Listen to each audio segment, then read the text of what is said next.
Welcome friends, we're going to solve t prime equals negative k multiplied by t minus a. This is Newton's law of the equation that governs that. Okay, so first we're going to go do t prime is equal to, and then distribute the negative k. So it becomes negative kt plus ka. So we're going to need an integrating factor. Move any term, for example, with a t to one side. So it's going to be t prime, and then plus kt is equal to ka. So now t prime and then t are on the same side. Let's find the integrating factor. So you find that by doing, say, mu of t is equal to e raised, and then the antiderivative of k in this case, dt this way, because that's the quantity in front of the t, see? All right. Then you anti-differentiate. It's pretty straightforward here. It's just e to the kt. That's it. That's the integrating factor. Simple. So now multiply every term by that. You're going to have e raised to the kt times t prime plus e raised to the kt times k times big T is equal to e raised to the kt times k times a. Now on the left side, what do we have? What we have on the left side is what you would get if you formed the derivative of e to the kt, big T multiplying it this way. So we have that. You can check it. If you take e to the kt times big T and you multiply it out in terms of the derivative rule there, the product rule, you would have e to the kt, by the chain rule bring the k down, multiply by the t, so that would give you this term right here. And then you would just do e to the kt times t, big T prime, which would give you the first term here, you see? So that works. And on the right side, we have e to the kt, k, and then a. Now anti-differentiate both sides. On the left side, when you anti-differentiate here, because you're taking the derivative, you just clear away the little prime symbol.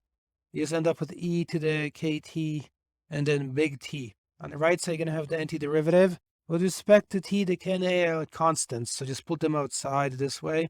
And then you're going to just anti-differentiate e to the kt dt. You can add the constant c in this position. And then you go through that.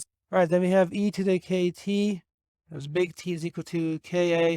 Anti-differentiate there, it's going to give you 1 over a k, and then e raised to the kt, a little t that is, and then plus the c.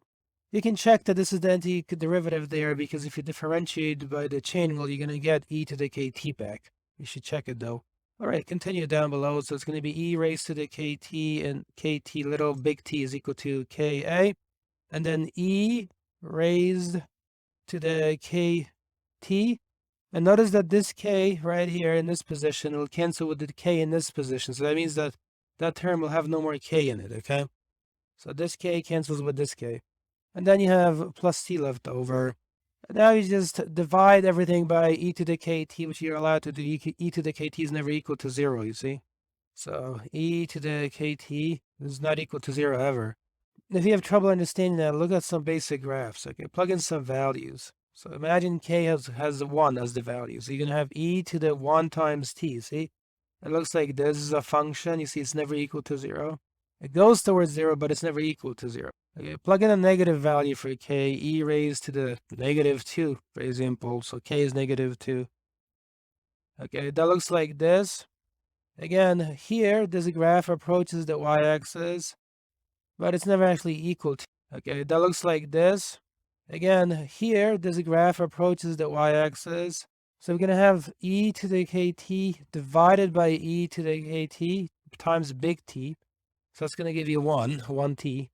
And then you're going to have a e raised to the kt divided by e raised to the kt plus c divided by e raised to the kt.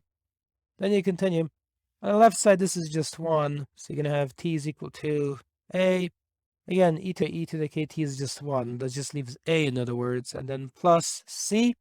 And the convention, you see, because it's e to the kt in the denominator, when you write it on the same level as the t, the a, and the c, you have to just give it a negative exponent like this. So you have negative kt. And that's the solution. Then you can plug in different values as needed to get a specific equation. I'll see you in another video.